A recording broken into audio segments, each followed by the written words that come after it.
بسم الله الرحمن قل الرحيم. يا أهل الكتاب لما تصدون عن سبيل الله من آمن تبغونها عوجا وأنتم شهداء وما الله بغافل عما تعملون.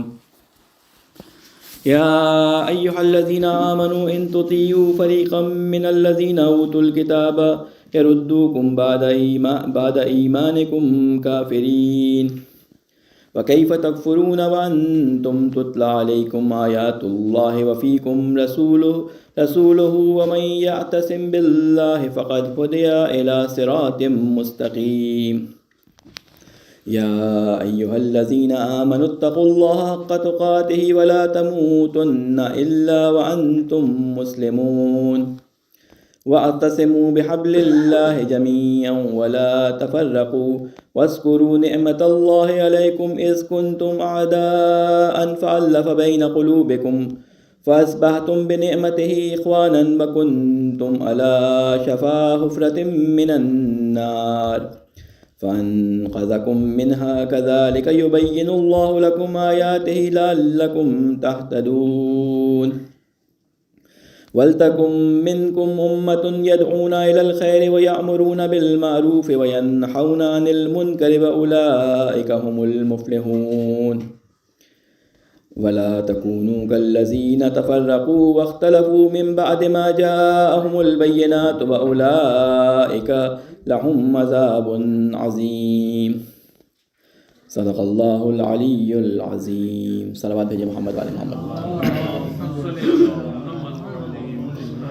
السلام علیکم ورحمۃ اللہ وبرکاتہ.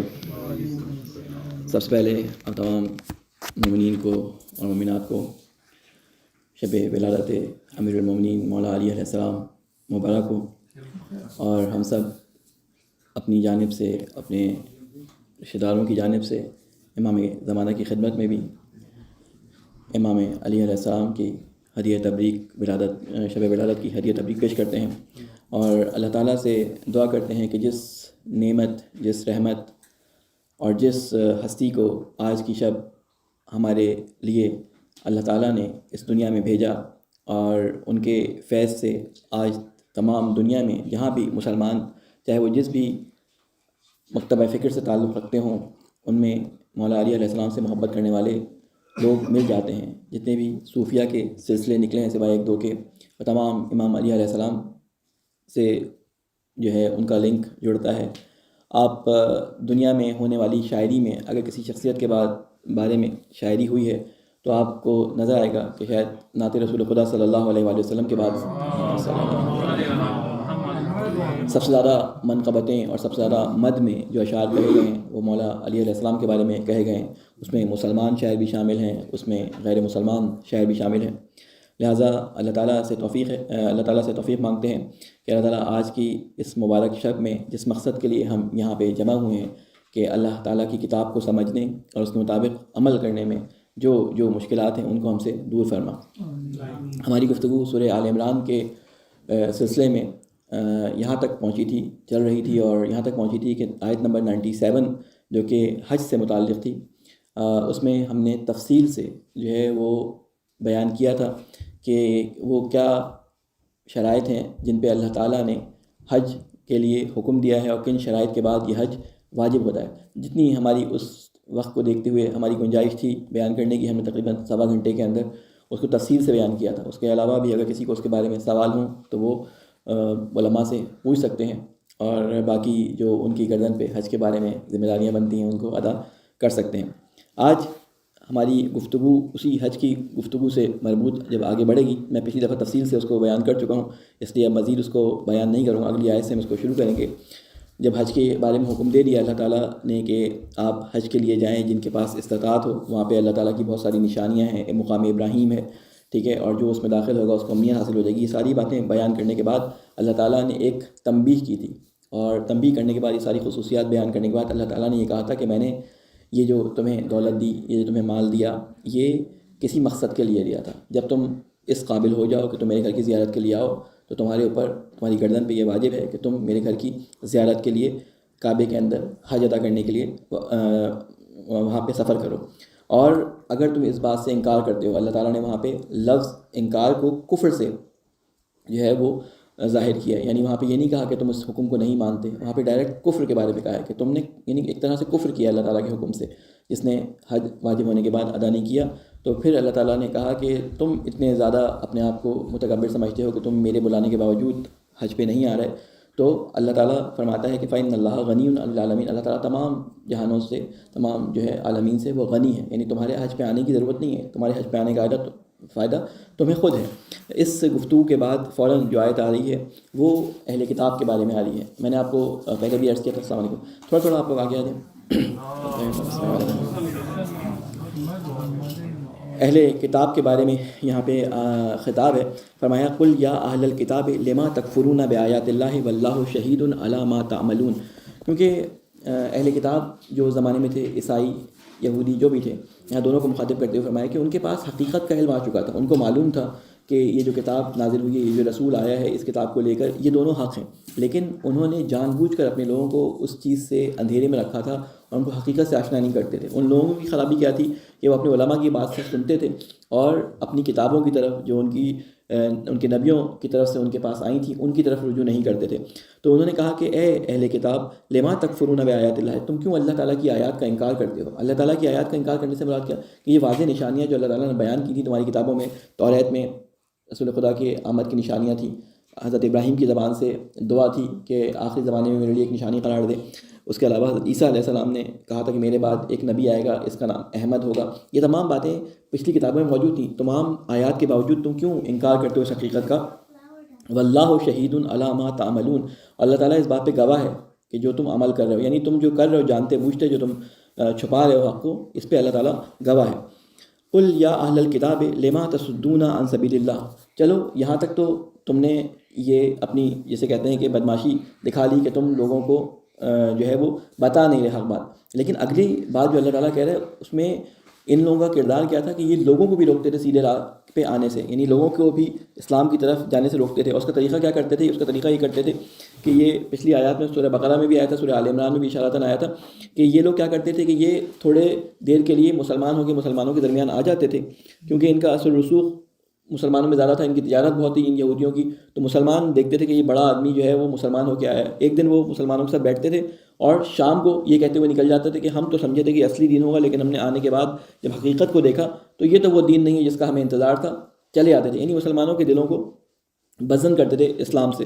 تو انہوں نے کہا، ان کے بارے میں اللہ تعالیٰ نے کہا کہ تم لما تصدون عن سبیل اللہ، کیوں تم صد کہتے ہیں روکنے کو، تم کیوں روکتے ہو اللہ کے راستے سے، من آمن تبغونها عوجا وانتم شہداء وما اللہ بغافل عما تعملون، کہتے وہ ٹیڑھی راہ چلے حالانکہ تم خود اس کے راست ہونے پر گواہ ہو، یعنی یہ فرما رہے ہیں کہ تم نے اپنے راستے میں کجی پیدا کی جبکہ تمہیں معلوم تھا کہ تم شہداء کہتے ہیں، شہید کہتے ہیں گواہ کو، شہید جو جس کو جنگ میں مارا جاتا ہے اس کو بھی اسی لیے کہتے ہیں کہ سب سے پہلے وہ جب خون کا قطرہ اپنا گراتا ہے تو اس بات کی گواہی دیتا ہے اللہ کی راہ میں، اس بات کی گواہی دیتا ہے کہ اللہ حق ہے، اس کی خاطر میں نے اپنی جان دی، اسی لیے شہید کہتے ہیں۔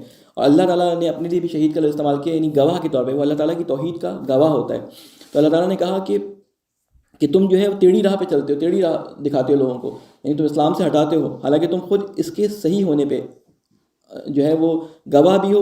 وما اللہ بغافل عما تعملون، اللہ اس بات سے غافل نہیں ہے جو تم عمل کرتے ہو، یعنی ان کے جو چھپ چھپ کے جو عمل ہوتے تھے مسلمانوں کو بھڑکانے کے، مسلمانوں کو دین سے بھگانے کے، مسلمانوں کو روکنے کے، وہ سب اللہ تعالیٰ ان سے واقف تھا۔ اس کے بعد فرماتا ہے یا ایھا الذین آمنوا، اب خطاب مسلمانوں کی طرف آ گیا کہ اے لوگو جو ایمان لے کے آئے ہو، ان تطیعوا فریقا من الذین اوتوا الکتاب یردوکم بعد ایمانکم کافرین، یعنی ان کو تو تنبیہ کرنے کے بعد مسلمانوں کی طرف آئے کہ تمہارا کردار ان کے ساتھ کیا ہونا چاہیے۔ اب فرمانے کہ اے لوگو جو ایمان لائے ہو، اگر تم نے ان اہل کتاب میں سے کسی ایک گروہ کی بات مانی تو یہ تمہیں ایمان سے پھیر کر کفر کی طرف لے جائیں گے۔ یعنی کیا مطلب؟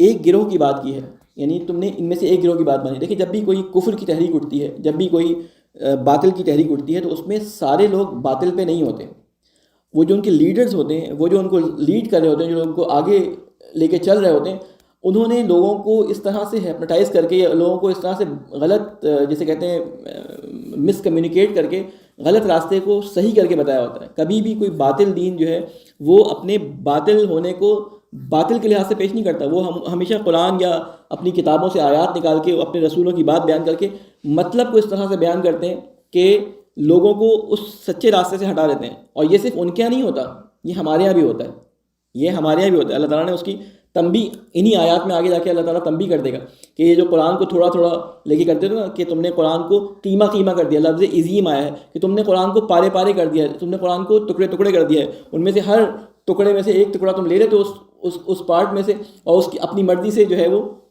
تم اپنا دین قائم کرتے ہو اور دوسروں کے خلاف اس کو بھڑکاتے ہو. ہر فرقے نے اپنے لیے ایک آیت, کچھ روایات خاص رکھی ہوئی ہیں. اگر آپ مختلف محفلوں میں جائیں تو ایک مخصوص آیات آپ کو سنائی جائیں گی, ٹھیک ہے نا. ہماری محفلوں میں آئیں گے تو ہمارے یہاں آیت موبائلہ سنائی جا رہی ہوگی, فلاں آیت سنائی جا رہی ہوگی, آیت جو ہے وہ لیلۃ المبیت والی آیت سنائی جا رہی ہوگی. ان کی محفلوں میں جائیں گے تو ان کو وہ جو غار میں رسول چھپے تھے وہ والی آیات سنائی جا رہی ہوں گی. اور دوسرے محفلوں میں جائیں گے تو مختلف لوگوں نے اپنے لیے کچھ آیات منتخب کر لی ہیں اور اس میں سے وہ اپنے دین کو پورا اس آیت کے گرد گھماتے ہیں, ٹھیک ہے. اللہ تعالیٰ نے کہا اس قرآن کو ٹکڑے ٹکڑے نہیں کرنا, اس قرآن پہ تمہیں پورا جو ہے وہ ایمان لے کے آنا ہے. تو کہتے ہیں اے لوگوں جو ایمان لائے ہو, ان تطیعوا فریقا من الذین, اگر تم ان میں سے کسی گروہ کی اطاعت کرنے لگ جاؤ گے, ٹھیک ہے, اوتوا الکتاب, جن کے پاس کتاب دی گئی, یردوکم, تو وہ پلٹا دیں گے. رد کرنا کہتے ہیں پلٹانے کو. یردوکم, وہ تم سب کو پلٹا دیں گے تمہارے ایمان کے بعد, کافرین, اور تم کفر کرنے لگو گے یا تم انکار کرنے لگ جاؤ گے یا تم اپنے راہ سے ہٹ جاؤ گے. پھر اس کے بعد فرماتے ہیں وَكَيْفَ تَكْفُرُونَ وَأَنْتُمْ تُتْلَىٰ عَلَيْكُمْ آيَاتُ اللَّهِ وَفِيكُمْ رَسُولُهُ وَمَنْ يَعْتَصِمْ بِاللَّهِ فَقَدْ هُدِيَ إِلَىٰ صِرَاطٍ مُسْتَقِيمٍ. اب ایک حیرت کا جملہ, یہ کیفہ تکفرون, یہ ایک حیرت کا جملہ ہے. عربی میں کیسے یہ ہو سکتا ہے, ہم اردو میں بھی استعمال کرتے ہیں نا کہ یہ کیسے ہو سکتا ہے. مثلا کوئی شخص خلاف توقع کام کر دے جس سے آپ نے کبھی اس کام کو نہ دیکھا ہو تو آپ کہیں کیسے ہو سکتا ہے یہ بات. کسی کے بارے میں آپ بات سنیں کہ فلاں شخص نے یہ کام کر دیا تو آپ کہیں کیسے اس نے کر دیا, اس سے تو یہ امید نہیں تھی. تو اللہ تعالیٰ مسلمانوں کو یہ بات بیان کر رہا ہے کہ تم یہ کام کیسے کر سکتے ہو, کیفہ تکفرون, کیسے تم انکار کر سکتے ہو, کیوں, اس حیرت کی وجہ کیا ہے. وَأَنْتُمْ تُتْلَىٰ عَلَيْكُمْ آيَاتُ اللَّهِ, کہ جب تمہیں اللہ کی آیات سنائی جا رہی ہوں تو اس کے سننے کے بعد تم کیسے انکار کر سکتے ہو دین سے, کیسے تم کفر کر سکتے ہو. اور تمہارے درمیان اس کا رسول موجود ہے, وفیکم رسولہ, اور تمہارے درمیان اس کا رسول موجود ہے. تو یعنی رسول کے ہوتے ہوئے, اس کی کتاب کے ہوتے ہوئے تم کیسے انکار کر سکتے ہو اپنے دین سے, کیسے تم پلٹ سکتے ہو. فقط ہدیٰ الی صراط مستقیم ومن یعتصم باللہ, اور جو اس کا دامن مضبوطی سے تھام لے گا. کس کا دامن تھامے گا مضبوطی سے, کس کا ذکر ہو رہا ہے, کس کا ذکر ہو رہا ہے, قرآن کا اور رسول کا, ٹھیک ہے. وَأَنْتُمْ تُتْلَىٰ عَلَيْكُمْ آیات, یعنی آیات کا ذکر ہو رہا ہے کہ اللہ تعالیٰ کی آیات اس میں بیان کری, اور تمہارے درمیان رسول بھی ہے. یعنی جب ان کا دامن تم مضبوطی سے تھام کے رکھو گے, فقط ہدیٰ الی اللہ, تو وہ ضرور راہ راست کو پا لے گا, یعنی اس کو ہدایت مل جائے گی. یعنی ہدایت ملنے کا اللہ تعالیٰ نے یہاں قانون بیان کر دیا کہ ہدایت ملے گی کس کو. ہدایت ملے گی اس کو کہ جو اللہ تعالیٰ کی کتاب, اللہ تعالیٰ کے کلام یعنی کلام اللہ کا دامن اور اللہ تعالیٰ کے رسول کا دامن تھام کے رکھے گا, اس کو ہدایت ملے گی. اس کے علاوہ کسی کو ہدایت نہیں ملے گی. اس کے بعد فرمایا یا ایھا الذین آمنوا اتقوا اللہ حق تقاتہ. یہ بڑی, جسے کہتے ہیں بڑی بھاری آیت ہے. یعنی اس کے بعد اصحاب میں ایک کھلبلی سی مچ گئی تھی. کیوں؟ اس میں فرمایا کہ اے لوگو جو ایمان لائے ہو, اتقوا اللہ, اللہ سے ڈرو, اللہ کا تقوی اختیار کرو, حق تقاتہ, جیسا کہ تقوی اختیار کرنے کا حق ہے. کیونکہ رسول خدا سے ایک روایت ہے کہ اے اللہ, میں تمام عبادات کے باوجود تیری عبادت کا حق نہیں ادا کر پاتا, میں تمام تیری معرفت حاصل کرنے کی کوشش کے باوجود تیری معرفت حاصل نہیں کر پاتا, میں اس کا حق ادا نہیں کر پاتا. تو یہ رسول خدا اکثر فرمایا کرتے تھے, ٹھیک ہے. یعنی میں اللہ تعالیٰ کی عبادت کی حق کو ادا نہیں کر پا رہا. تو یہ کہتے تھے کہ رسول خدا اس بات کو کہتے ہیں اور مسلمانوں کو اللہ تعالیٰ یہ حکم دے رہا ہے کہ تم تقوی ایسے اختیار کرو جیسا کہ تقوی اختیار کرنے کا حق ہے. تو ہم تو کسی بھی طرح سے کامیاب نہیں ہو پائیں گے, ہم تو اس حق کو ادا ہی نہیں کر سکتے. لیکن اللہ تعالیٰ نے اس میں پھر بعد میں کمی کی. ایک صلوات ہے جمع والے محمد پہ.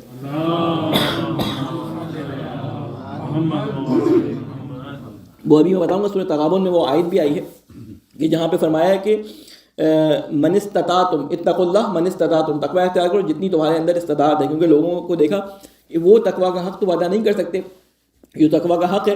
تو کہا کہ ٹھیک ہے, ایسا نہ ہو کہ تم یہ سمجھ کے کہ میں تم تقوی کا حق ادا نہیں کر سکتے تو تم تقوی کی طرف تقوی کو حاصل کرنے کی کوشش نہ کرو. تو کم از کم جتنی تمہاری استطاعت ہے اتنا تم اپنی کوششوں کو اس تقوی کے حصول کے لیے جاری رکھو تاکہ وہ تقوی تمہیں حاصل ہو جائے. اب ہمارے ہاں ترجمہ کیا جاتا ہے تقوی کا, ڈرو, اللہ سے ڈرو. تو چلے ایک لحاظ سے اردو زبان کے اندر اس لفظ کو ہم سمجھنے کے لیے استعمال کر لیتے ہیں, لیکن تقوی کے بہت وسیع معنی ہیں. اگر آپ دیکھیں ڈر دو قسم کا ہوتا ہے. ایک ہوتا ہے ڈر وہمی, ایک ہوتا ہے ڈر عقلی. ایک وہمی ڈر کیا ہوتا ہے؟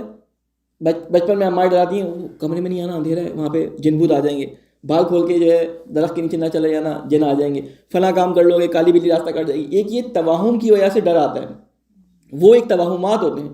ایک ہوتا ہے عقلی ڈر, آپ کو معلوم ہے کہ آگ جل رہی ہے, بچہ اس میں ہاتھ ڈالے گا تو ہاتھ جل جائے گا, اگر سامنے گڑھا ہے, اگر آپ گاڑی کو اسپیڈ میں چلائیں گے تو گاڑی گڑھے میں گر جائے گی. ایک عقلی ڈر ہے, یعنی جان بوجھ اور فہم کے ساتھ کسی چیز سے ڈرنا. یعنی وہ ڈرنا ایسا نہیں ہوتا کہ آپ اس کے خوف کی وجہ سے جو ہے وہ کوئی آپ کے جسم میں جھرجھری آ گئی, بلکہ آپ اس خوف کی وجہ سے اس کام کو انجام نہیں دیتے. اس خوف کی وجہ سے جو عقلی ڈر ہوتا ہے, اس خوف کی وجہ سے اس کام کو انجام نہیں دیتے. تو ساری جسے کہتے ہیں سارے اسلام یا سارے ایمان کا اور سارے اسلام کا دار و مدار کس چیز پہ ہے؟ دار و مدار اس چیز پہ ہے کہ تمہیں ایک دن اللہ تعالیٰ کے سامنے حاضر ہونا ہے, اور اس اللہ تعالیٰ کے سامنے جب تم حاضر ہوگے تمہیں ان تمام چیزوں کا جواب دینا ہے کہ جو تم دنیا میں کر کے آئے ہو. ٹھیک ہے, سوف تسألون, تم سے جلدی یہ سوال کیا جائے گا کہ تم نے کیا کیا, تم اس دنیا میں کیا کر رہے تھے. این تذهبون, قرآن میں بار بار اس بات کی طرف توجہ لائے, کدھر چلے جا رہے ہو, تم سے اس بات کا سوال ہوگا. تو کہتے ہیں کہ سب سے زیادہ تمہیں اس بات سے ڈرنا چاہیے کہ جب مجھے آج نہیں معلوم کہ میں کس لمحے اس دنیا سے چلا جاؤں گا, آگے اس کا ذکر بھی آیا ہے, تو تم کیسے اس بات کی امید رکھتے ہو کہ میں ابھی توبہ کر لوں گا, اور اس امید پہ تم گناہ کرتے ہو کہ میں اس کے بعد توبہ کر لوں گا, اور پھر ایک دم سے تمہاری موت آ جاتی ہے اور تم اللہ تعالیٰ کے سامنے حاضر ہو جاتے ہو اسی گناہ کی حالت میں, اور تمہارا سارا ایمان ضائع ہو جاتا ہے. آگے فرما رہا ہے کہ ولا تموتن الا وانتم مسلمون, اور نہیں مرنا مگر اس حالت میں کہ تم مسلمان ہو. اس کا مطلب کیا ہے کہ یہ مسلسل کوشش کا نام ہے, کیونکہ انسان کی موت کا کچھ پتہ نہیں ہوتا, اس لیے انسان کو ہر لمحے اس تقویٰ کے حصول میں, یہ عقلی تقویٰ کے حصول میں جو ہے وہ کوشش کرنی چاہیے کہ وہ کوئی بھی ایسا گناہ نہ کرے. یعنی مسلسل پریکٹس کا نام ہے, یہ مسلسل پریکٹس کا نام ہے کہ انسان مسلسل اس بات میں کوشش کرے کہ کوئی اللہ کے حکم کی مخالفت تو نہیں ہو رہی, کوئی اللہ کا حکم ٹوٹ تو نہیں رہا, کوئی ایسی معصیت تو نہیں ہو رہی کہ خدا نخواستہ اگر میرا ابھی اس دنیا سے جو ہے وہ پروانہ رخصت آ جاتا ہے تو میں اللہ کے سامنے کس منہ سے جاؤں گا. یعنی یہ ایک ایسی یاد ہے, ایک ایسی سوچ ہے, ایک ایسی باؤنڈری ہے کہ جس کو اگر انسان اپنے مد نظر رکھے تو انسان ہمیشہ جسے کہتے ہیں نا کہ اللہ تعالیٰ کی بات کو اپنے بات سے آگے رکھے گا. تو کہہ رہے ہیں کہ تم نے مرنا نہیں ہے اس وقت تک جب تک کہ تم مسلمان نہ ہو جاؤ. اب دیکھیں اسلام کے دائرے سے نکلنا جو ہے وہ ذرا مشکل ہے, اسلام کے دائرے سے نکلنا ذرا مشکل ہے. جب انسان ایک دفعہ اسلام لے آتا ہے, ایمان کے دائرے سے نکل جاتا ہے انسان, لیکن اسلام کے دائرے سے نکلنا ذرا مشکل کام ہے, سختی سے نکلتا ہے. لیکن اللہ تعالیٰ نے یہاں پہ کہا ہے کہ اگر اللہ تعالیٰ سے نہیں ڈرو گے تو اسلام کا دائرہ جو بڑا مضبوط دائرہ ہے, جس کے بارے میں میں نے کہا ہے کہ اگر کوئی اسلام لیا ہے تو اس کے پچھلے گناہ معاف, اگر کوئی اسلام لیا ہے تو اس پہ تمہاری ایک مسلمان کو دوسرے مسلمان کے اوپر تلوار چلانا حرام, تو وہ ساری باؤنڈریز جو ہیں وہ ختم ہو جائیں گی, وہ باؤنڈریز تمہارے اوپر سے ہٹ جائیں گی اگر تم مسلمان نہیں ہوگے. اور وہ کیا چیزیں ہیں؟ وہ چیزیں ہیں کہ اللہ تعالیٰ کے حدود کو کراس کرنا. اللہ تعالیٰ نے ایک چیز کی حد لگائی ہے, اللہ تعالیٰ کی حدود کو کراس کرنے کا مطلب ہوتا ہے کہ ہم اس حد کو کراس کریں, یعنی اس حکم کو نہ مانیں. اللہ تعالیٰ نے کہا سود نہیں کھانا, ہم کہتے ہیں کہ ہم آج کل کے دور میں سود کھانے پہ مجبور ہیں, یعنی حدود اللہ کو توڑ رہے ہیں. اللہ تعالیٰ نے کہا کہ مثلاً نامحرم کے ساتھ ایسے تعلقات جن کی میں نے اجازت نہیں دی ہے ان کو رکھا جائے, اللہ تعالیٰ کی حدود کو وہاں پہ توڑا جاتا ہے. ایسے معاملات کے اللہ تعالیٰ نے حکم دیا کہ تمہیں جو ہے وہ مثلا مردوں کے اوپر ایک خاص پردہ اللہ تعالیٰ نے رکھا ہے, عورتوں کے اوپر ایک خاص پردہ رکھا ہے. دونوں کے پردے کے الگ الگ احکام ہیں. مرد یہ نہ سمجھیں گے ان کے لیے پردے کے احکام نہیں, ان کے لیے بھی پردے کے احکام ہے, خواتین کے لیے بھی پردے کے احکام ہے. وہ پردے سے مراد وہ پردہ نہیں ہے کوئی چادر کی صورت میں, پردے سے مراد وہ کانسیپٹ ہے پردے کا کہ جس کی وجہ سے لوگوں کی عفت معاشرے کے اندر محفوظ رہتی ہے. تو اللہ تعالیٰ کہتا ہے کہ ان حدود کو کراس نہ کرو تاکہ تم اللہ تعالیٰ کے تقویٰ کی طرف آگے بڑھ سکو, گامزن ہو سکو. اس کے بعد اللہ تعالیٰ فرماتا ہے وَاعْتَصِمُوا بِحَبْلِ اللَّهِ جَمِيعًا, اور تمہیں یہ حکم دینے کے بعد یہ تمہیں کام کرنے ہیں. اب تمہیں طریقہ کار بتایا جا رہا ہے کہ یہ تم کام کیسے کر سکتے ہو کہ تم اللہ کا تقویٰ جو کہ حق ہے اس کو حاصل کر سکو. تم جب مرو تو مسلمان مرو, ٹھیک ہے, تو اس کے لیے تمہیں کرنا کیا ہوگا. یعنی یہ چارٹر دیا جا رہا ہے, پہلے حکم دے دیا کہ یہ کام کرنا ہے, اب یہ بتایا جا رہا ہے کہ کس طرح سے کرنا ہے. وَاعْتَصِمُوا بِحَبْلِ اللَّهِ جَمِيعًا, اعتصام کہتے ہیں مضبوطی سے تھامنے کو. اسی لفظ سے جسے کہتے ہیں نا معصوم, اسی لفظ سے نکلا ہے, یعنی معصوم اس سے نہیں نکلا, اعتصام نکلا مضبوطی سے تھامنے کو. اس سے لفظ میرے ذہن میں نہیں آ رہا, میں نے کچھ لفظ لکھے تھے اور بلانا بھول گیا. بہرحال میں اس کو میرے ذہن میں آئے گا تو میں بیان کر دوں گا. تو کہتے ہیں کہ مضبوطی سے اعتصام مضبوطی سے تھام لو, بحبل اللہ, اللہ کی رسی کو, جمیعاً سب کے سب. اب اس میں کافی تفصیلی بحث ہے, میں مختصراً کوشش کرتا ہوں اس کو بیان کرنے کی. کہتے ہیں کہ اللہ کی رسی کیا ہے. جب کوئی بات ایسی قرآن مجید کے اندر آئے کہ جس کو سمجھنے کے لیے لوگوں نے اپنی اپنی رائے دی ہو، تو وہاں پہ لوگوں کی رائے نہیں دیکھی جائے گی، وہاں پہ یہ دیکھا جائے گا کہ اللہ کے رسول نے اس کے بارے میں کیا فرمایا ہے، ہمارے پاس حدیث میں اس کے بارے میں کیا ہے. کیونکہ اللہ تعالیٰ قرآن مجید میں فرماتا ہے کہ اے رسول ہم نے آپ کے اوپر اس ذکر کو نازل کر دیا لتبین للناس، تاکہ آپ اس کو لوگوں کے لیے بیان کریں. بیان کہتے ہیں کھول کھول کر واضح کر دینا کسی کے لیے. اگر آپ کے سامنے کوئی بات بیان کی جائے آپ سمجھ جائیں لیکن یہ بچہ نہیں سمجھے تو آپ گھر جا کے اس کو تفصیل سے اس کی زبان میں سمجھائیں گے. اس کو اسے کہتے ہیں بیان، یعنی کسی بات کو ایسا واضح کر دینا کہ جس کے بعد کسی قسم کا ابہام نہ رہے. تو اللہ تعالیٰ فرماتا ہے کہ تم اللہ کی رسی کو مضبوطی سے تھامو. تو اللہ کی رسی کو مضبوطی سے تھامنے کے لیے ہم نے رجوع کیا رسول خدا صلی اللہ علیہ وسلم کی احادیث کی طرف. تو احادیث کے ذخیرے میں ہمیں کئی روایات ملی. کچھ روایات مولا امیر المومنین علیہ السلام سے ہیں، کچھ روایات عبداللہ بن مسعود سے ہیں، ایک روایت عبداللہ بن مسعود سے، اور اہل سنت کے منابع سے ایک دو میں نے روایات دیکھی نہیں. ایک صلوات پہ جمع والے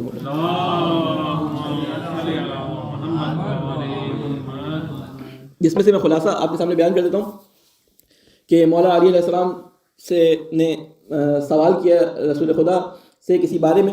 تو رسول خدا ایک طویل حدیث ہے، معجم طبرانی کے اندر اس کو حاکم طبرانی نے اس کو ذکر کیا ہے.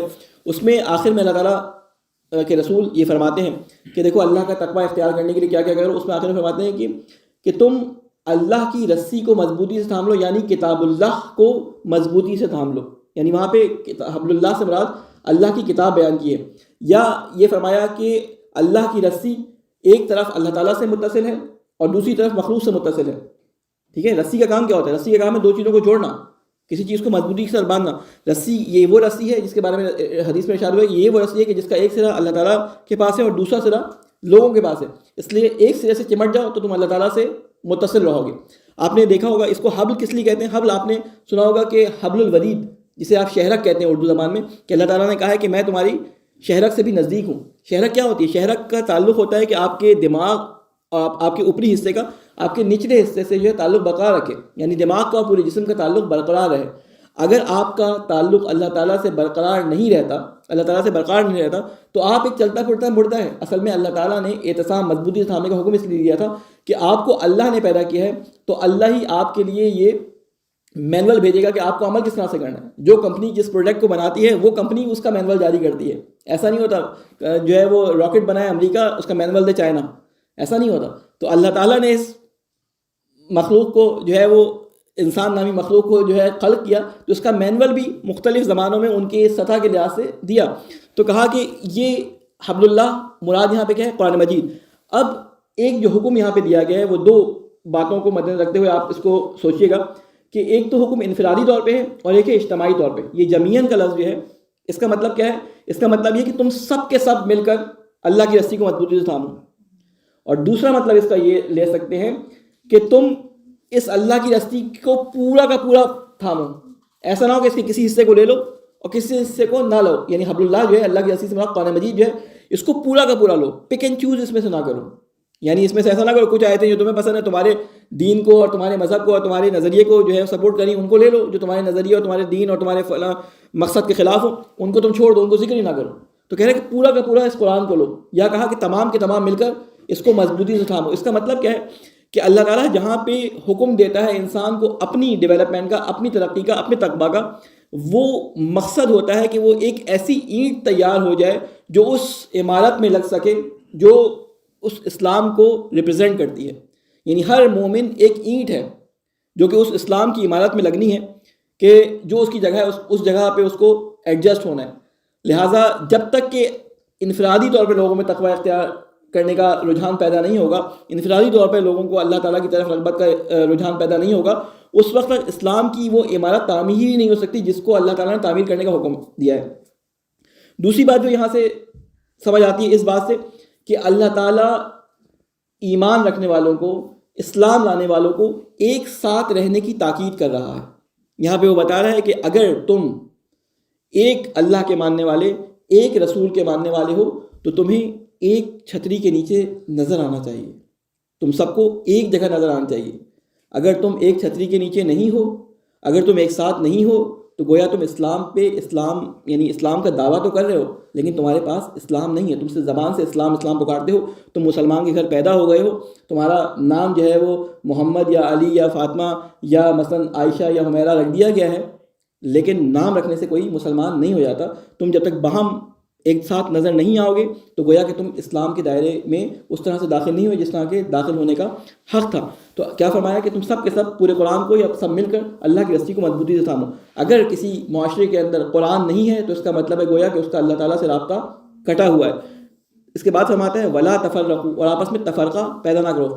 فرق سے لفظ سے نکلا، یہ لفظ تفرقہ فرق سے نکلا ہے، فرقہ اسی سے لفظ فرقہ نکلا ہے۔ اور آج بڑے فخر سے لوگ بتاتے ہیں کہ ہمارا تعلق فلاں فرقے سے ہے، ہمارا تعلق فلاں فرقے سے ہے۔ کیوں یہ بات اتنے فخر سے کی جاتی ہے؟ اس لیے کہ قرآن کی تعلیمات سے دوری ہے۔ یہ جو فرقے بازی جتنی بھی ہے یہ صریحاً قرآن کے خلاف ہے۔ اور یہ جو حدیث بیان کی جاتی ہے اور بڑے تم تراس سے بیان کی جاتی ہے کہ میری امت میں جو ہے وہ 73 فرقے ہوں گے اور ان میں سے ایک حق پہ ہوگا، تو وہ 73واں فرقہ نہیں ہوگا۔ وہ حدیث کو مس انٹرپریٹ کیا جاتا ہے، اس کو سمجھنے کے لیے آپ سمجھیں، جب اللہ تعالیٰ نے فرقوں کی ممانعت کر دی ہے، اللہ تعالیٰ نے کہہ دیا کہ فرقے ہونے ہی نہیں چاہیے۔ اللہ تعالیٰ قرآن مجید میں فرماتا ہے کہ ہر فرقہ جو ہے وہ اپنی اپنی تعلیمات دینے کے بعد خوش ہے کہ وہ حق پر ہے، ٹھیک ہے، قیامت کے دن ان کا حساب ہوگا۔ تو اللہ تعالیٰ فرقوں کو مانتا ہی نہیں ہے، تو پھر کس طرح سے اس حدیث کو آپ انٹرپریٹ کریں گے لوگوں کے سامنے؟ اگر یہ حدیث صحیح ہے اور اگر صحیح منابع کے اندر آئی ہے تو اس کا مطلب ہم اس طرح قرآن کی آیت کو دیکھتے ہوئے، کیونکہ جب بھی ہم حدیث کو پرکھیں گے قرآن پہ پرکھیں گے، اگر وہ قرآن کے خلاف ہے تو ہم چھوڑ دیں گے، اگر ہمیں سمجھ نہیں آ رہی تو ہمیں قرآن کے مطابق اس کو تعبیر کرنے کی کوشش کریں گے۔ اگر وہ صحیح سند اور صحیح ساری اپنی کوالٹیز کے ساتھ آئی ہے تو ہم اس کو تعبیر کرنے کی کوشش کریں گے۔ اس کا مطلب یہ ہے کہ ایک ہی گروہ اس میں سے بچا ہے جو آپس میں مل کر لوگوں کو دعوت دے رہے ہیں کہ مل کے چلو ایک رسی کے ساتھ، جسے کہتے ہیں چمٹ کے رہو، وہ قرآن مجید ہے، اس کو سمجھ لو، رسول خدا کا دامن تھام لو، وہی جو ہے وہ حق پر ہے۔ سارے کے سارے جو فرقے ہوئے ہیں جو ٹوٹے ہیں وہ اس گروہ کے ساتھ مل جاؤ۔ اصل میں یہ مقصد جو ہے وہ صحیح چیز کو انٹرپریٹ کر سکتا ہے کہ آپ فرقہ نام سے اپنے آپ کو انٹروڈیوس کبھی نہ کرواؤ، نہ اپنے آپ کو فرقہ سمجھیں اگر آپ اپنے آپ کو حق سمجھتے ہیں، کیونکہ کوئی بھی جو اپنے آپ کو مختلف مسالک سے جڑا ہوا سمجھتا ہے وہ کوئی یہ نہیں کہتا کہ میں حق پہ نہیں ہوں، اس کے پاس وہ دلائل موجود ہیں جس کی بنا پہ وہ اپنے آپ کو حق سمجھتا ہے۔ آپ کے پاس جس طرح سے دلائل موجود ہیں آپ حق پر ہیں، اس کے پاس بھی وہ دلائل موجود ہیں کہ وہ حق پر ہے۔ آپ اس چیز کو سمجھیں کہ دیکھیں 1400 سال پہلے یہ دین ہمارے درمیان جو ہے وہ آیا، اور اس کے بعد اس دین کو دبانے کے لیے بنو امیہ جیسے اور مختلف شر پسند، جسے کہتے ہیں ذہنی طور پہ، جسے کہتے ہیں کہ جو ذہنی ٹیررسٹ تھے، انہوں نے ذہنوں کو مسمار کر دیا، ذہنوں میں دین کی حقیقت کو اس طرح سے مسمار کر دیا، حدیثوں کے بارے میں، حدیثوں کو جسے کہتے ہیں کہ غلط کوٹ کیا، حدیثیں جعلی جو ہے وہ جال کروائی حدیثیں۔ تو سوچیں اسلام کو برے طریقے سے پیش کرنے کی کوشش کی گئی۔ تو ایسے حالات کے اندر جس شخص کے پاس ایک حدیث آئی ہے اور اس نے سارے اپنے روایات کے طریقے کو دیکھنے کے بعد کہا کہ رجال کے حساب سے بھی صحیح ہے، درایت کے حساب سے بھی صحیح ہے، کوئی راوی بیچ میں مسنگ نہیں ہے، وہ حدیث اس کے نزدیک نظر یعنی بالکل صحیح حدیث ہے، اس کے مطابق وہ ہاتھ باندھ کے نماز پڑھتا ہے، وہ کبھی اس میں نماز نہیں پڑھتا کہ رسول خدا نے ہاتھ کھول کے نماز پڑھی تھی میں ہاتھ باندھ کے پڑھوں گا۔ اس کے پاس حدیث رسول کی بات ایسے پہنچی کہ وہ ہاتھ باندھ کے نماز پڑھ رہا ہے۔ آپ کے پاس حدیث اس طرح سے پہنچی کہ ہاتھ کھول کے رسول خدا نے نماز پڑھی ہے، تو وہ رسول خدا یا اللہ کی مخالفت میں کام نہیں کر رہا ہوتا، اس کے پاس پہنچی اس طرح سے، ایک وقت میں واضح ہو جائے گی۔ یہ چھوٹی چھوٹی جو فرعی پرابلمز ہوتی ہیں اس کی وجہ سے کسی کو کافر قرار نہیں جا سکتا کہ کس کا ہاتھ ناف سے اوپر ہے، کس کا ہاتھ سے ناف سے نیچے ہے اور کس کا ہاتھ کھلا ہوا ہے۔ اس کی بنیاد پہ کسی کے کفر اور ایمان اور اسلام کا جو ہے وہ موازنہ نہیں کیا جاتا۔ اسلام اور کفر کا موازنہ اس بات پہ کیا جاتا ہے کہ یہ اللہ کو مانتا ہے، رسول کو مانتا ہے، اس کی تعلیمات پہ چلتا ہے، یہ اسلام میں ہونے کی اس کی دلیل ہے۔ اللہ تعالیٰ کے احکامات پہ وہ چلتا ہے یا نہیں چلتا؟ اگر وہ اللہ تعالیٰ کے احکامات پہ چلتا ہوا اپنا نام کچھ بھی رکھے وہ مسلمان ہے، کہنے سے مسلمان کوئی نہیں ہوتا۔ میں نے آپ کو پہلے بھی ایک دفعہ کہا تھا کہ مسلمان ایک ورب ہے، مسلمان کام کرنے والے کو کہتے ہیں جو کام کر رہا ہو، نام رکھنے سے مسلمان نہیں ہوتا کہ میرے مسلمان ماں باپ تھے تو میں مسلمان ہوں۔ تو مسلمان کی تعریف اللہ تعالیٰ نے کسی اور طریقے سے بیان کی ہے، ہم نے اپنے ذہن میں مسلمان کچھ اور سمجھا ہے۔ آج میں جو ہے وہ مثال کے طور پہ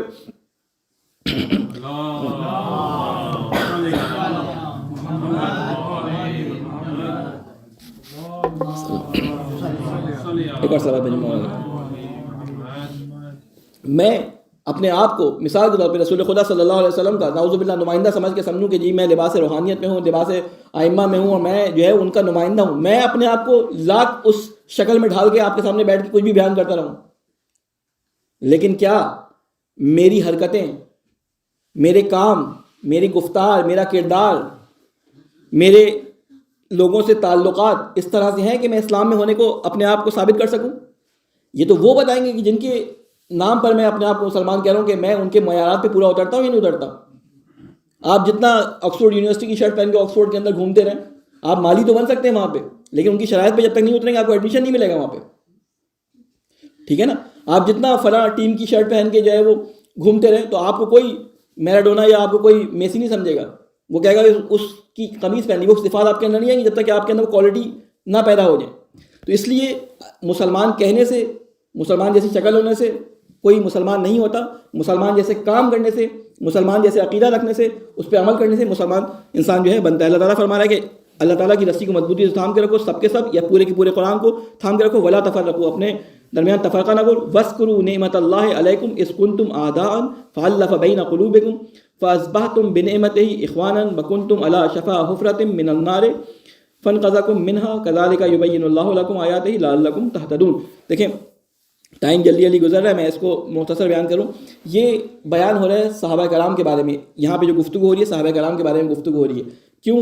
یہ اوس اور خزرج دو قبیلے تھے جن کی لڑائیاں مشہور تھیں، آپس میں لڑ مڑ کے کئی سالوں سے یہ لڑ رہے تھے، آپس میں ایک دوسرے سے مر رہے تھے، لیکن اسلام کی برکت سے اللہ تعالیٰ نے ان دونوں کو ایک دوسرے کا بھائی بنا دیا۔ اسلام کی برکت سے یہ سارے متحد ہو گئے، رسول خدا صلی اللہ علیہ وسلم کی برکت سے یہ سارے کے سارے متحد ہو گئے۔ تو کہہ رہے ہیں کہ تم دوزخ کے کنارے پہ تھے، بالکل آگ کے گڑھے کے کنارے پہ تھے۔ شفا، لوگ بعض دفعہ شفا اور شفا میں فرق نہیں رکھتے، شفا کہتے ہیں کنارے کو، شفا کہتے ہیں صحت اور صحت یابی جسے آپ کہتے ہیں، وہ شفا ہوتی ہے، شین کے نیچے زیر ہوتا ہے۔ ایک ہوتی ہے شفا، شفا کے معنی ہوتے ہیں کنارہ، جیسے یہ جو شفتین، آپ ہونٹوں کے کنارے کو بھی شفتین کہتے ہیں، جس نے تجوید پڑھی ہو اس کے ذہن میں ہوگا، ہونٹوں کے کنارے کو شفا کہتے ہیں، یعنی منہ کا کنارہ جو ہوتا ہے، ہونٹ جو ہوتے ہیں کنارہ ہوتے ہیں۔ تو کہتے ہیں کہ تم ایک سوال بھیجے محمد والے محمد، کہ تم آپس میں دشمن تھے، ان کنتم آدان، یہ تم آپس میں دشمن تھے، فالفا، تو اللہ نے تمہارے دلوں میں، اللہ نے تمہارے دلوں میں کیا پیدا کیا؟ ایک دوسرے کی محبت پیدا کی۔ یہ اللہ تعالیٰ کی نعمت ہے جس کی وجہ سے تم آپس میں بھائی بھائی بن گئے۔ تو اللہ تعالیٰ بتا رہا ہے کہ تم بھائی بھائی جو بنے ہو کس وجہ سے بنے ہو؟ تم بھائی بھائی اس وجہ سے بنے ہو کہ تم نے قرآن کو اور رسول کے دامن کو پکڑا ہوا ہے۔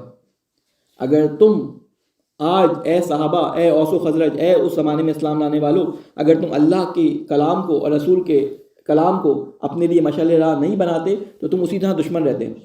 تو اے آج کے 2024 کے اندر، جنوری 2024 کے اندر رہنے والوں، اے اپنے آپ کو مسلمان کہنے والوں، تم بھی جہنم کے کنارے پہ کھڑے ہو جب تک تمہارے درمیان تفرقہ ہے، تم بھی آگ کے کنارے پہ کھڑے ہو۔ اگر تم اللہ کے کلام کو اپنا، جسے کہتے ہیں امام، نہیں بناؤ گے، اللہ کے رسول کو اپنا امام نہیں بناؤ گے، اس کو اپنا رہنما اور ہادی نہیں بناؤ گے، تو جب تک اللہ تمہارے دلوں میں الفت اور محبت پیدا کر کے تمہیں بھائی بھائی نہیں بنائے گا۔ لہٰذا اگر آپس میں بھائی بھائی بننا چاہتے ہو تو جو چیز مشترک ہے تمہارے درمیان وہ ہے قرآن اور رسول خدا صلی اللہ علیہ وسلم کی ذات، اس پہ ایک ساتھ متفق ہو جاؤ۔ دیکھیں اللہ تعالیٰ نے اختلاف سے منع نہیں کیا، لیکن اللہ تعالیٰ نے تفرقے سے منع کیا ہے۔ اختلاف ہوتا ہے، نظریات کا اختلاف ہو سکتا ہے، عقائد کا اختلاف ہو سکتا ہے، لیکن توحید پہ سب ایک ہیں، رسالت پہ سب ایک ہیں، قیامت پہ سب ایک ہیں۔ یہ تین بنیادی عقائد ہیں جو اسلام کے لیے شرط ہیں۔ اگر اس پہ عقیدہ ہے تو وہ آپ کا بھائی ہے۔ اللہ تعالیٰ نے کہا ہے کہ تم ایک دوسرے کو، اللہ تعالیٰ نے تمہارا بھائی بنایا۔ اگر تم اس رسول کو، اس کو فالو کرو، اللہ تعالیٰ کے احکامات کو فالو کرو، تو اللہ تعالیٰ خود تمہارے دلوں میں محبت ڈال دے گا۔ لیکن اگر نہیں کرو گے تو ساری عمر لڑتے رہو گے، نہ تم مسلمان ہوگے صحیح سے، نہ تم تقوی حاصل کر سکو گے۔ تو یہ اس کو ریورس انجینئرنگ اگر کریں تو آپ کو وہ سارا سینیریو سامنے آ جائے گا، کس طرح سے آپس میں اتحاد ہو سکتا ہے۔ اور وہ اتحاد کا واحد ذریعہ قرآن مجید کو سمجھنا، قرآن مجید پہ عمل کرنا ہے۔ اور جس کو ہمیں شدت سے اسے ہمارے معاشرے کے اندر کنڈیم کر دیا گیا، لوگ یہ سمجھتے ہیں کہ قرآن کو پڑھنا نعوذ باللہ پتہ نہیں کیسا گناہ ہے کہ اگر قرآن کو ترجمے کے ساتھ پڑھ لیا تو پتہ نہیں کون سا گناہ ہو جائے گا۔ یہ چیزیں رائج ہو گئی ہیں، قرآن تو ہمیں سمجھ ہی نہیں آتا۔ تو لہٰذا قرآن مجید کو زیادہ سے زیادہ جسے کہتے ہیں سمجھنے کی کوشش کریں، اور اس طرح کی محافل آپ لوگ کم از کم اس کو لیڈ کریں مختلف جگہوں پہ، مختلف علاقوں میں، کہ آپ اس کو پروموٹ کریں لوگوں کو کہ بھائی یہ محافل ہونی چاہیے۔ اتنے سارے علماء آپ کے پاس پہنچے، 4 5 علماء، شہروں میں ایک عالم نہیں ہوتا بعض شہروں میں، اور میں حال دیکھ چکا ہوں جن شہروں میں عالم نہیں ہوتا ان کمیونٹیز کا کیا حال ہوتا ہے، ٹھیک ہے نا, دور سے آ کے 3 دن میں کوئی کسی کو کوئی کچھ نہیں کر سکتا. تو آپ کے پاس 4 5 علماء یہاں موجود ہیں, آپ مختلف علاقوں میں ان علماء سے, مختلف علاقوں میں آپ کے دوست ہیں, یہ پوڈلگ اور یہ پارٹیاں اور یہ ساری چیزیں ہمارے درمیان ہوتی رہتی ہیں, ہر علاقے میں ہوتی ہوں گی. تو ان کو کہیں کہ آپ 10 منٹ کا قرآن کا لیکچر رکھیں, 10 منٹ کا قرآن کے بارے میں آپ لیکچر رکھیں, لوگوں کو قرآن کے بارے میں آشنا تو کریں, ان کو پتہ تو چلے. اور اگر عالم نہ آئے تو پھر ان کی گردن پہ, آپ کم از کم اس بات سے بری نہیں ہوں گے کہ آپ نے عالم کو بلایا, نہیں آیا تو قرآن آپ کے پاس تھا, قرآن کو سمجھنے کے لیے اللہ تعالیٰ نے آپ کو عقل دی تھی, اللہ تعالیٰ نے آپ کو زبان کا فہم دیا تھا, سمجھنے کے بارے میں آپ سے کہا تھا کہ اس کو پڑھو, جہاں سمجھنا ہے کسی عالم سے پوچھ لینا, سارے ذرائع آپ کے پاس ہیں, انٹرنیٹ ہے آپ کے پاس, تفاسیر ہیں آپ کے پاس, اس زمانے میں تو بہت آسان ہے. تو اس چیز کو آپ لوگوں کا کام ہے پھیلانا, کیونکہ اللہ تعالیٰ نے کہا مل کے کام کرو. تو بہرحال اس کو ہم کوشش کرتے ہیں کہ جلدی جلدی اس کو ختم کر لیں. آیتیں میں نے بہت ساری پڑھ دی تھیں, جہاں تک ہو سکے گا انشاءاللہ اس کو ختم کریں گے. پھر اللہ تعالیٰ فرماتا ہے کہ کذالک یبین اللہ لکم آیاتہ لعلکم تہتدون, اسی طرح اللہ بیان کرتا ہے اپنی آیات کو شاید کہ تم ہدایت پا جاؤ. یعنی میں نے بھی اس میں اتنا ٹائم جو لگایا وہ اسی لیے لگایا کہ اللہ تعالیٰ, یہ بہت سنگین آیت ہے, یہ آیت مسلمانوں کے دلوں کو ہلا گئی تھی جس وقت یہ آیت نازل ہوئی تھی. یہ جو اس سے یہ والی آیت, اس سے پچھلے والی آیت تھی کہ مسلمان کہتے تھے کہ ہم کیسے وہ حق ادا کر سکیں گے. تو حق ادا کرنے کا اللہ تعالیٰ نے خود طریقہ بتا دیا کہ اس طرح سے حق ادا کیا جا سکتا ہے. اس کے بعد فرمانے ہیں وَلْتَكُن مِّنكُمْ أُمَّةٌ يَدْعُونَ إِلَى الْخَيْرِ وَيَأْمُرُونَ بِالْمَعْرُوفِ وَيَنْهَوْنَ عَنِ الْمُنكَرِ وَأُولَٰئِكَ هُمُ الْمُفْلِحُونَ.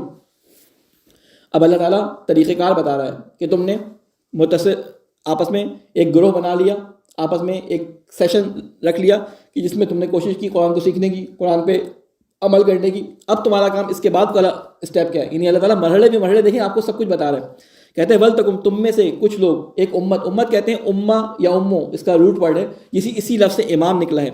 ٹھیک ہے, ایک نظریے پہ کسی قوم کا جمع ہو جانا امت کہلاتا ہے.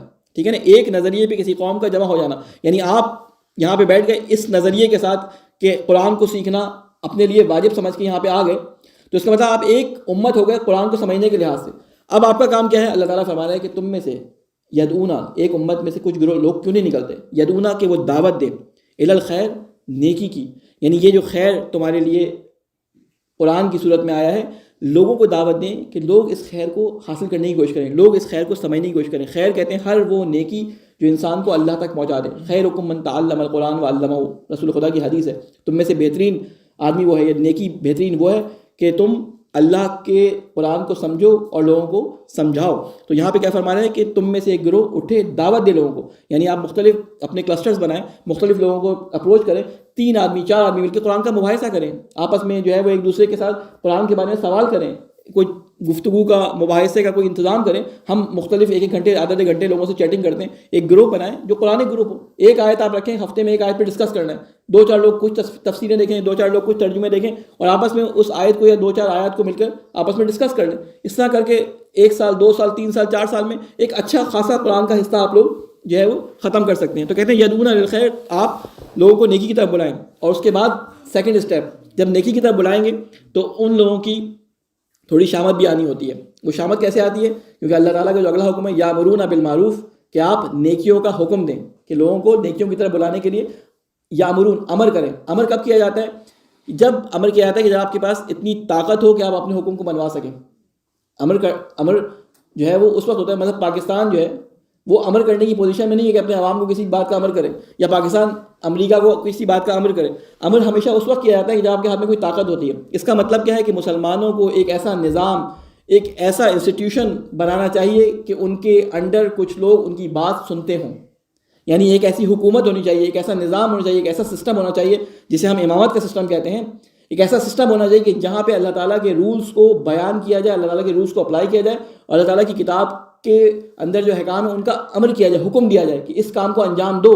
یہ اللہ تعالیٰ کی طرف بڑھنے کا کام ہے. اس لیے جب ایک اسلامی معاشرہ قائم ہوتا ہے تو اس میں کچھ جگہ پہ زبردستی کی جاتی ہے, کیونکہ لوگوں کو پتہ نہیں ہوتا, لیکن بعد میں ان کو پتہ چلتا ہے اس کی افادیت کے بعد کہ یہ کام ان کے لیے فائدہ مند تھا یا یہ کام ان کے لیے فائدہ مند نہیں تھا.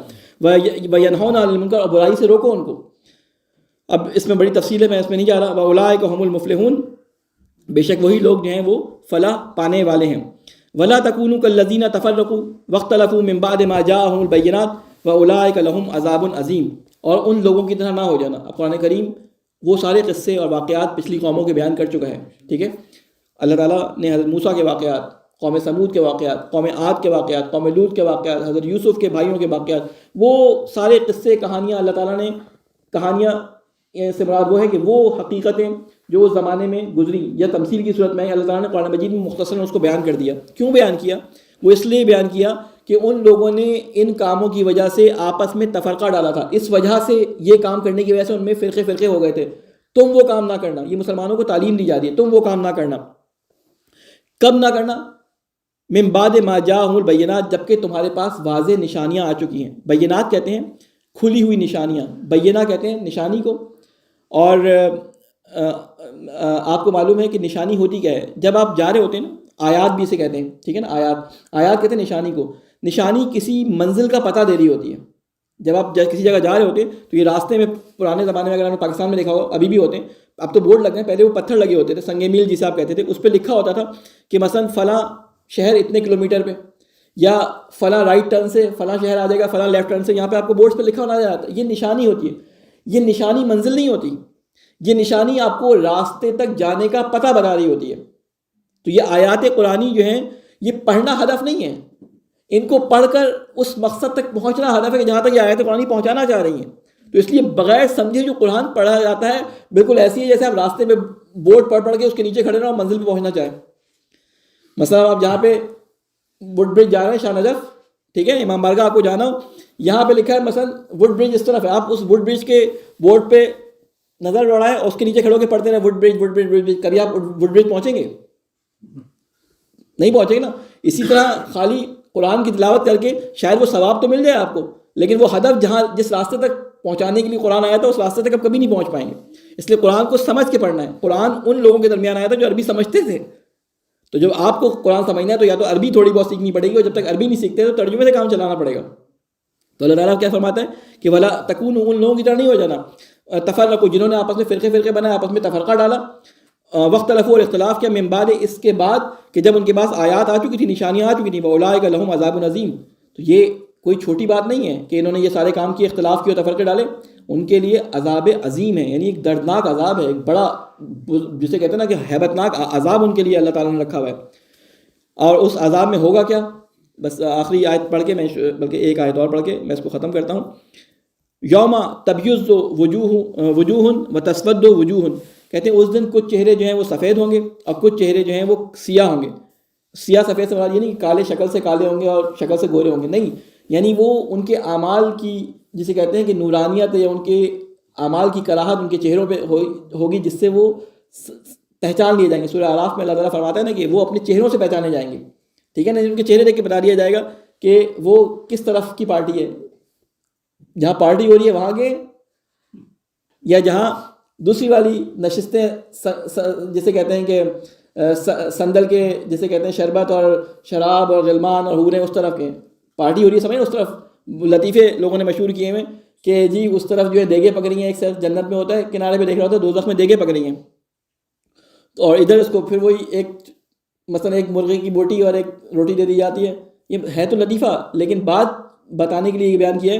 تو وہ کہتا ہے یار میں جنت میں اتنی محنت کرنے کے بعد پہنچا، مجھے روزانہ ایک پلیٹ میں ایک کھانا مل جاتا ہے، وہاں دیکھو کتنا لمبا چوڑا جو ہے مینیو ہے، دیگیں چڑھی ہوئی ہیں، ٹھیک ہے، کیونکہ سارے کے سارے دیگیں چڑھانے والے وہاں موجود ہوتے ہیں. جو یہاں بھی دیگیں چڑھا رہے ہوتے ہیں وہاں بھی دیگیں چڑھا رہے ہوتے ہیں، ان کا مقصد ہی صرف دیگیں چڑھانا ہوتا ہے، ٹھیک ہے. تو اب ہوتا کیا ہے کہ اب اللہ تعالیٰ یہاں پہ فرما رہا ہے کہ فذوقوا العذاب بما کنتم تکفرون. کہتے ہیں کہ ان کا منہ سیاہ ہوگا، کیوں؟ اس لیے کہ نعمت ایمان پانے کے بعد انہوں نے کافرانہ رویہ اختیار کیا تھا. اچھا، تو اب اس کفران نعمت کا صلہ تم عذاب کی صورت میں چکھو. تو اللہ تعالیٰ ڈرا رہا ہے کہ دیکھو یہ تو اعمال انجام دے رہے ہو، یہ تمہیں بظاہر یہاں نظر نہیں آ رہا ہے، لیکن کیا تم اپنے چہروں سے وہاں پہچانے ہوگی، سیاہی اور سفیدی تمہارے چہروں پہ نظر آئے گی. بالکل اس طرح مثال بچوں کو سمجھانے کے لیے سے بیان کر دوں کہ جب کمپیوٹر میں وائرس آتا ہے تو کمپیوٹر کی شکل دیکھ کے آپ یہاں نہیں بتا سکتے کہ اس میں وائرس ہے. کمپیوٹر رکھا ہو، بند کمپیوٹر رکھا ہو، تو آپ اس کو دیکھ کے نہیں بتا سکتے.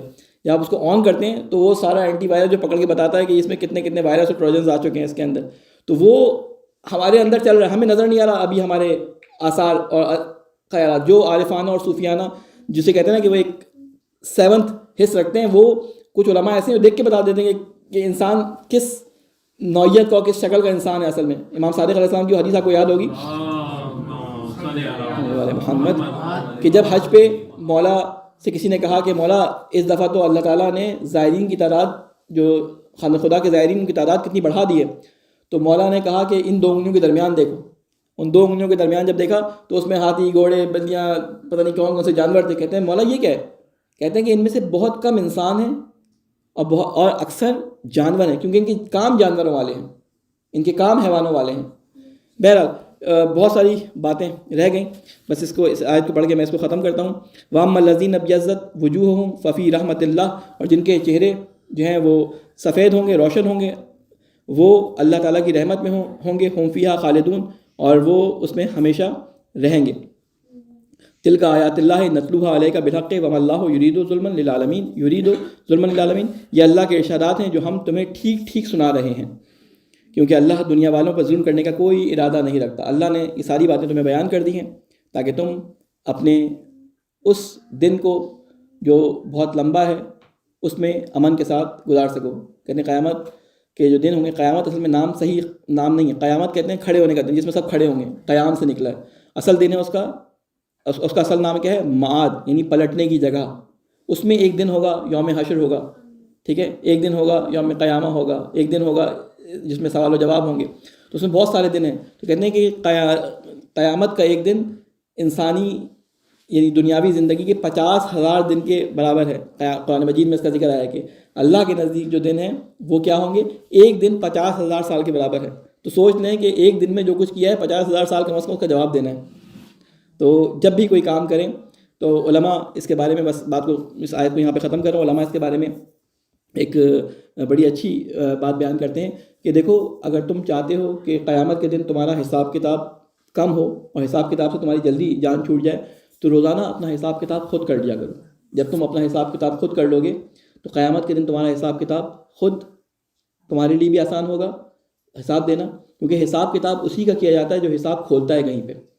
جو کوئی عمل ہی نہ کرے اور صبح سے اس نے کچھ کیا ہی نہ ہو تو وہ رات کو اپنا کیا محاسبہ کرے گا. اس لیے 3 باتیں علماء جو عرفان ہے اور اخلاق ہیں وہ بتاتے ہیں کہ تم 3 کاموں پہ توجہ دو.